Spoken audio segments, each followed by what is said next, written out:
Mr. President, we would like to once again record our fundamental disagreement with the President's approach to inviting delegations to today's meeting under Rules 37 and 39. In addition to Ukraine, there are as many as 5 of them, and all of them are members or allies of NATO and the EU. Each time, these delegations spend at least half an hour of valuable, and in the context of the UN's budget deficit in the literal sense of the word, the Council's time to read out the same theses, with zero added value and almost identical to the speech of the EU representative. This is an unacceptable situation, the responsibility for which lies entirely with the chairmanship. It is obvious that European countries occupying the chair of the Security Council are simply not able to put the tasks of impartial leadership of the Council above bloc solidarity. That undermines the credibility of the Council and devalues the value of its deliberations. But we expect that European delegations, especially the main sponsors of the Kiev regime's pumping with weapons, will request to speak at the Security Council tomorrow, at the briefing we requested on the topic of European attempts to impede the peace process around Ukraine.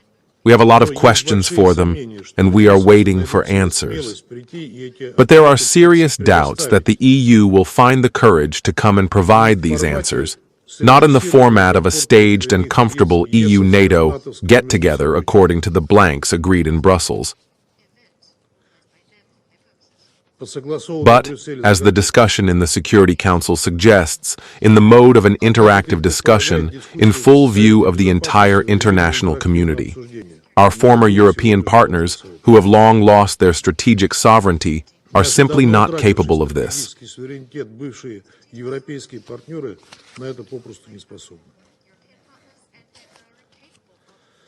Mr. President, the scenario of today's meeting is absolutely clear and predictable.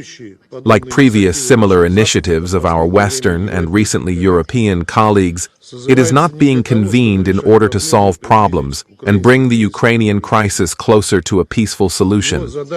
Its task is to prevent the image of supposedly free and democratic Ukraine, a victim of the so-called Russian aggression, which the European sponsors of the Kyiv regime have been trying to keep afloat for several years, having begun to form it long before the start of Russia's NWO in Ukraine. It is becoming more and more difficult for London, Paris, Berlin, and their satellites to inflate this propaganda bubble. The dictatorship established in Kiev and the desire of the Kiev overdue prince to stay in power at any cost, which he will lose with the onset of peace, are too obvious.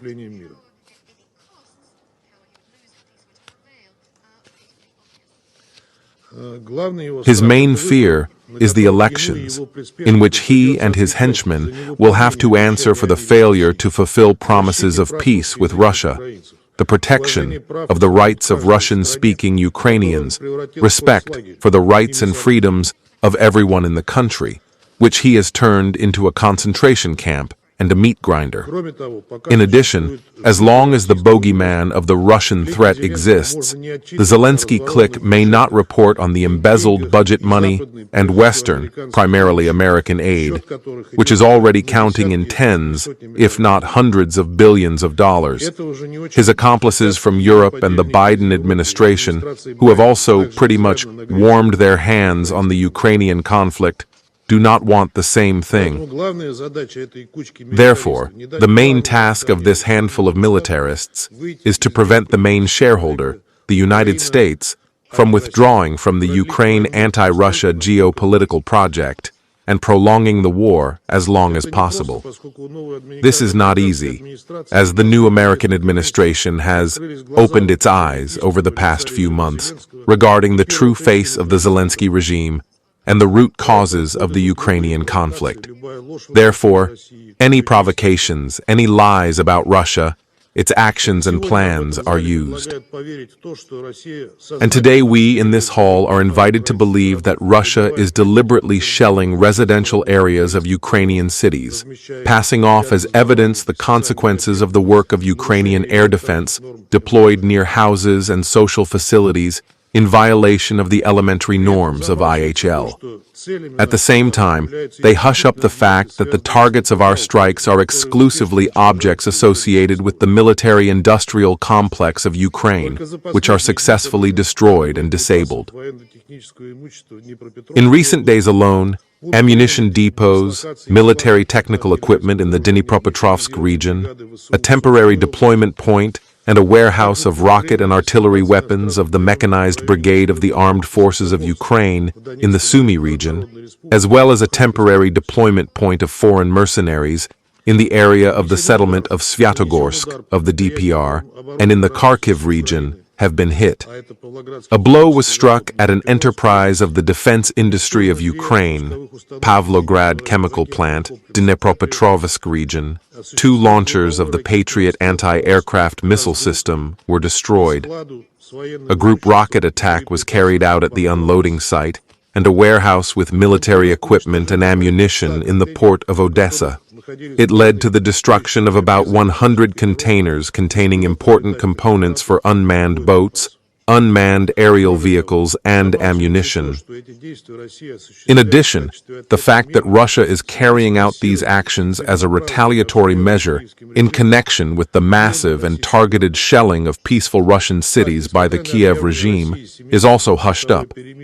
So, despite the 72-hour truce announced by Russia on the occasion of the 80th anniversary of the victory over fascism, from May 8 to May 11th, more than 14,000 violations were recorded, over 4,000 shelling from cannon artillery, tanks and mortars, 62 with the use of MLRS, 9,900 strikes and drops of ammunition from UAVs. 5 attempts to break through the state border of Russia in the Belgorod and Kursk regions, 37 attacks by the armed forces of Ukraine have been established.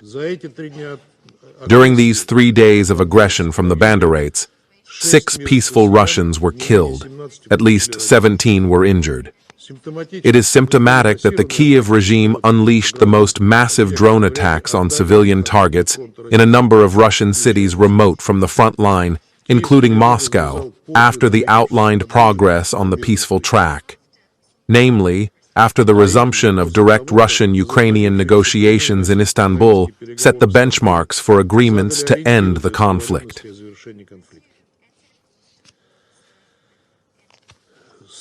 From 20:00 on May 20th to 08:00 on May 27th, 23:31, attack unmanned aerial vehicles launched from Ukraine were destroyed and intercepted, including 1465 outside the zone of the special military operation. Unfortunately, as a result, there are injured and dead civilians, including women and children. On May 22nd, as a result of an attack on the village of Panteleimonovka in the DPR, 8 people were injured. On the same day, in the Vassilievsky municipal district of the Zaporozhye region, a girl born in 1990 was killed, and 4 children were injured as a result of drone strikes. The armed forces of Ukraine also launched 2 strikes with HIMARS missiles on civilian targets in the city of Lvov, Kursk region, where 16 people were injured, including 2 children. Mr. President, the plans of Zelensky and his accomplices, as they say, are sewn with white threads.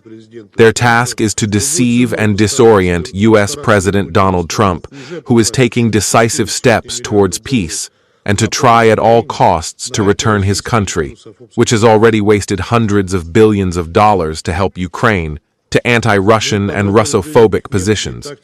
We will analyze in detail their methods and tactics to undermine the peace efforts of the leaders of Russia, the United States, and a number of other regional mediators at tomorrow's meeting, which we deliberately requested on this topic, so we will not dwell on it now.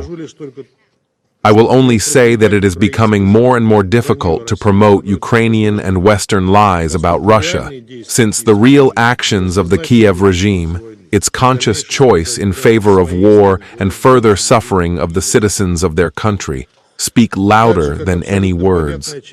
Just as the peace initiatives and concrete steps of the Russian leadership are absolutely clear and obvious. We intend to continue acting in this way and are determined to continue the serious direct negotiation process with Ukraine, which it interrupted in April 2022 at the instigation of British Prime Minister Boris Johnson and his Russophobic associates. It must result in a solution that reliably addresses the root causes of the Ukrainian conflict and the threats to our country's security emanating from Ukraine. The Ukrainian side was invited to meet in Istanbul on June 2nd and discuss the content of our memorandums with approaches to the negotiation process. As long as Kyiv tries to prolong the war and provoke Russia by striking at residential and civilian infrastructure on our territory, we will continue our NWO and destroy facilities related to the military potential of the Kyiv regime. And no new anti-Russian sanctions, arms supplies to Ukraine, and other hostile steps towards Russia will prevent the inevitable military defeat of the Zelensky regime. The choice is now up to Ukraine. Peace based on the results of negotiations or inevitable defeat on the battlefield with different conditions for the end of the conflict. Thank you.